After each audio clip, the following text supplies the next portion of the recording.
자, 오늘 디벨로퍼 스터디 4주차 법과 세금에 대한 이야기를 할 건데요. 꼬마 빌딩 관련된 법은 상가 임대차 보호법, 그리고 주택 임대차 보호법도 약간 있고, 그리고 민법 관련된 민법 중에 계약이라든지 대리제도라든지 이런 내용들이 조금 있긴 합니다. 근데 오늘은 시간 관계상 주로 상가 임대차 보호법에 대한 이야기를 좀 많이 할 거고요. 법 얘기가 아무래도 저 혼자 계속 이렇게 한번 해버리면 지루하기 때문에 중간중간에 그 질문을 많이 주시면 좋을 것 같습니다. 중간에 끊어도 되니까 원장님 특히 이 앞에 문제들이 많았지 않습니까? 그럼 중간중간에 계속 질문을 주시면 될 것 같아요. 저는 법에 대해서 살펴볼 때는 다른 요약된 자료나 이런 내용들도 중요하긴 한데 그 법령정보센터 가서 원문을 좀 보는 편이거든요. 그래서 원문을 한번 보면서 이 내용들을 한번 살펴보겠습니다. 자, 상가 임대차 건물 임대차 보호법이라고 되어 있습니다. 그리고 2022년도에 제일 최근에 개정이 됐던 내용들이 있고요. 자, 정의부터 보시면 이 법은 상가 건물 임대차에 관하여 민법에 관한 특례를 규정하고 있다고 되어 있는데, 일단 민법이라는 그 사인 간의 어떤 그 질서를 규정한 그 법 중에 그 넓은 범위 안에 상가 건물을 임대를 해서 하는 사인 간의 그 부분만 특화해서 여기다가 그 계약을 담았습니다. 자, 그래서 이거를 특별법이라 하는데, 민법에 정하고 있음에도 불구하고 특별법으로 이 부분만 이렇게 정한 이유는 그 기존에 그 민법에 있는 임대차 보호에 관련된 규정들이 너무 일방으로 좀 치우쳐 있었죠. 건물주 쪽으로 좀 치우쳐가 있었습니다. 그래서 임대차 보호법이라고 특별법을 제정을 하고 그 임대차 보호법 자체도 건물주 쪽으로 치우쳐 있었어요. 그거를 수차례 개정해서 지금 여기까지 온 겁니다. 나중에 제가 구체적으로 설명드릴 건데, 그럼에도 불구하고 건물주가 아직은 꽤 유리한 그런 법으로 지금 사회적으로 인식이 되고 있습니다.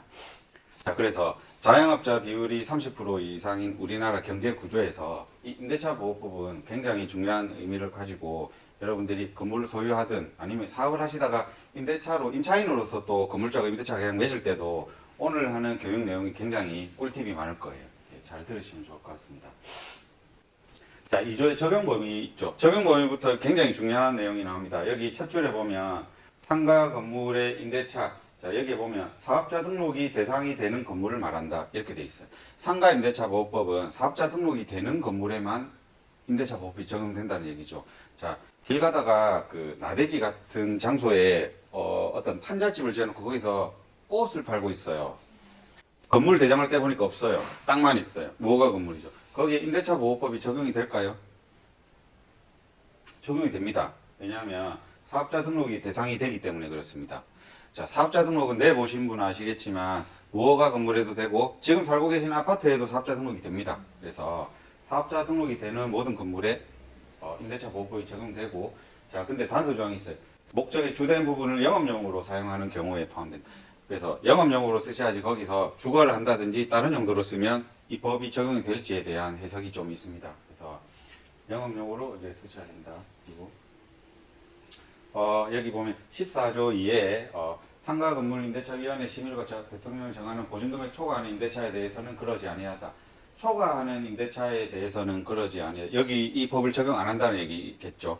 그래서 상가 임대차 보호법의 취지는 뭘까요? 임대인 쪽으로 너무 치우친 이 권한이나 힘을 임차인에게 조금 이제 나눠주는 거죠. 근데 임차인 중에서도 슈퍼 임차인들이 있습니다. 굉장히 큰 힘을 가진 대형 법인들은 굳이 임대차 보호법을 적용을 시켜줄 필요가 없겠죠. 그래서 슈퍼 임차인인지에 대한 기준을 정해놓은 게 이겁니다. 그래서 우리가 환산보증금이라고 표현하는데, 이 얘기는 다음에도 계속 나오니까 제가 요 계산하는 방법을 한번 알려드릴게요.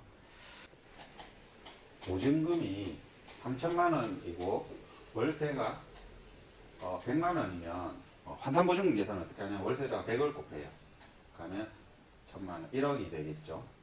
그리고 보증금은 3천만 원이죠. 그래서 환산보증금은 보증금 더하기 곱한 이 숫자를 두 개를 더해야 돼요. 그래서 1억 3천만 원이 됩니다. 이걸 환산보증금이라고 합니다. 일단 여기까지 열고, 자, 그래서 서울시는 9억, 부산은 6억 9천, 이렇게 쭉쭉 있는데 이거 다 외우실 필요 없고 부산에 6억 9천 이거만 기억하시면 돼요. 부산은 환산보증금이 6억 9천이다. 그러면 좀 전에 한 계산법에 의하면 보증금이 1억이고 월세가 700이면 어떻게 될까요? 700만 원 월세에다가 6을 곱하면 100을 곱하면 7억이 되겠죠. 그러면 보증금 1억이니까 8억이 되겠죠. 그러면 슈퍼 임차인으로 본다 이거죠. 그래서 상가임대차 보호법이 대부분이 적용이 안 됩니다.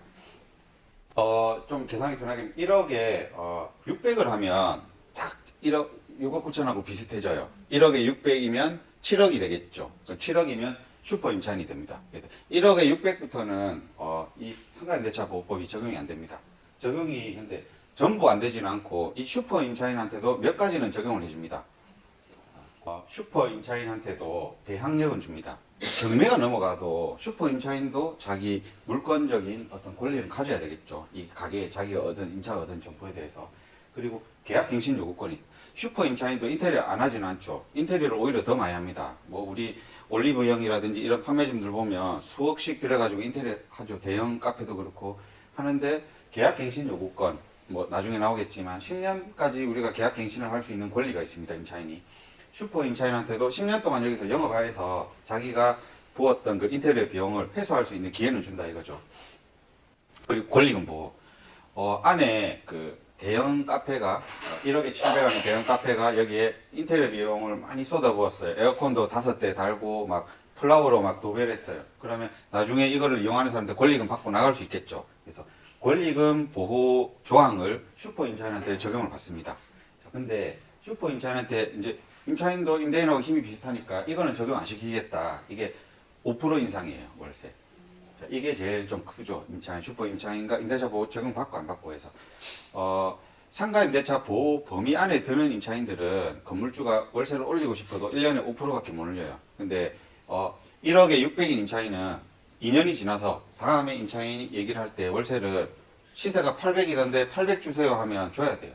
적용을 받았으면 600이니까 653, 630만 원밖에 이제 월세를 못 올릴 건데 800을 달라 하면 그때는 뭐 안 준다고 이렇게 소송할 수도 있지만 사실은 그게 쉽지 않은 일이죠. 그래서 좀 못 이기는 척해서 줄 수밖에 없는 그런 상황에 놓이게 됩니다. 자, 그래서 자, 2항에 보면 보증 금액을 초과하는 임차인에 대해서는 적용이 되는 게 한 2-3개 정도 항목이 있고 대부분은 적용이 안 된다고 보시면 될 것 같아요. 자, 그리고 좀 전에 설명했으니까 다 그냥 넘어가겠습니다. 자, 대항력은 등기가 없는 경우에도 몇 가지, 그러니까 경매가 넘어간다든지 후순위권자에 대해서 내가 점유를 지키고 내 보증금을 아니면 내 재산을 회수할 수 있는 권리가 있습니다. 사업자 등록을 아까 해야 된다고 말씀드렸죠. 사업자 등록을 하고 여기를 일단 점유를 해야 되겠죠. 그리고 확정일자를 사업자 등록할 때 받으시면 돼요. 여기에 있는 여기 나와 있죠. 확정일자 부여 일자부를 작성하고 여기에 맞는 조건을 내가 가지고 있으면 대항력이 생긴다. 만약에 내가 이제 계약 만료가 돼서 이제 보증금을 회수를 해야 되는데 보증금을 만약에 건물주가 안 준다. 이런 조건들로. 조건을 다 이행을 했는데도 계속 안 주고 있으면 어떻게 해야 돼요? 나는 다른 데 이사는 가야 되고. 자, 그때는 자, 임차권 등기명령이라는 제도를 이용을 하시면 됩니다. 그래서 법원에 넣어서 등기명령이 이제 떨어지게 되면 그때는 내가 점유를 빠지고도 보증금 회수할 때까지 이 물건을 내가 들고 보호를 할 수 있어요. 그래서 건물주가 이제 함부로 점유를 할 수가 없게 되죠. 그래서 요거도 한번 읽어보시고 만약에 그런 상황이 생기면 임차권 등기명령 제도를 이용하시면 되겠다.